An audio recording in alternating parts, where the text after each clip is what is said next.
Llegas tarde. Es que había un huevo de tráfico. ¿Qué tráfico ni qué tráfico? ¿Se has venido volando, Kal-El?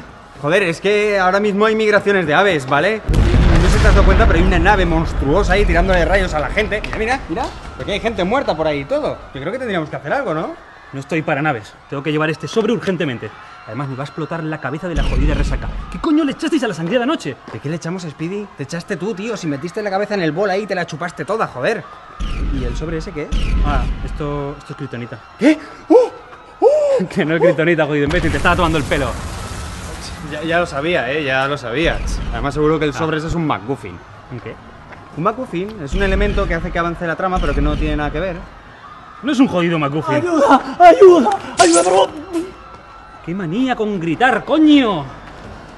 Oye, que estaba pensando yo que cuando llevemos el sobre seguramente no quedará nadie vivo, porque no me lo das a mí y lo llevo volando.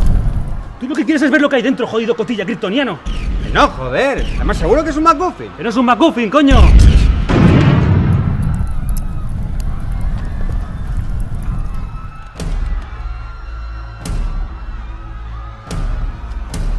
Ni se te ocurra, Super.